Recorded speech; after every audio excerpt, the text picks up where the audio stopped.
और साथ ही साथ आपको बताएं कि कराची में अमन व अमान की बिगड़ती सूरत हाल, शहर कायद में खाना बदोशों की यलगार, जिला बस्ती के फुटपाथों पर खाना बदोशों का कब्जा, शहरियों का मार्केटों में खड़ा होना मुश्किल हो गया। दिन में भीख मांगना, रात में चोरियां करने लगे। सिंध हुकूमत, जिला इंतजामिया और पुलिस ने आंखें बंद कर ली हैं।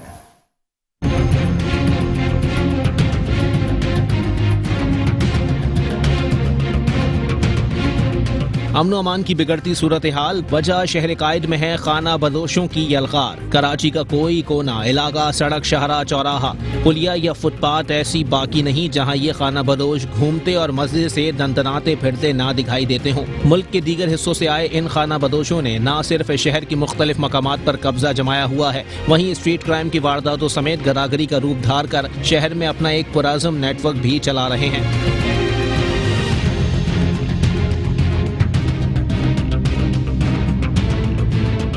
शहरी कहते हैं कि शहर का कोई वाली वारिस नहीं। गाड़ियों, बाजारों, अस्पतालों और मॉल्स के बाहर इन खाना बदोशों ने जीना मुहाल कर रखा है। शायद बेचने में इनका ही हाथ है।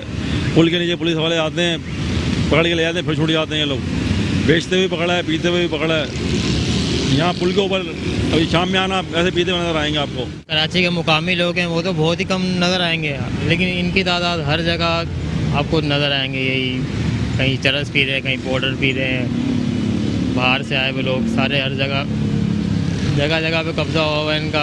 फुटपाथ पे चले जाओ, किसी चुरंगी पे आप देख लें, किसी साइड पे भी चले जाओ, मुकामी लोग आपको चंद नज़र आएंगे, लेकिन जो बाहर के लोग हैं वो कराची में बेतहाशा है। बहुत हर जगह है, हर पुल के नीचे है। देखो यहाँ देखो, वहाँ देखो, नाज़िमाबाद में हर पुल के नीचे पड़ते जा रहे हैं। और कहाँ से आ रहे हैं ये, और कहाँ ये सब मंशियात और ये सब कुछ हो रहा है। ये खाना बदोश कराची के मज़ाफ़ाती इलाकों की फुटपाथों, चौराहों और पुलियों के नीचे कच्चे पक्की झोपड़ियों में कबीलों की शक्ल में रह रहे हैं, जिनमें कसीर तादाद में भिखमंगे जेब काटने और मनशियात फरोशी में मुलव्विस हैं, जिस पर मुताल्लिका महकमों समेत कानून के मुहाफिज खामोश तमाशाई बने हुए हैं।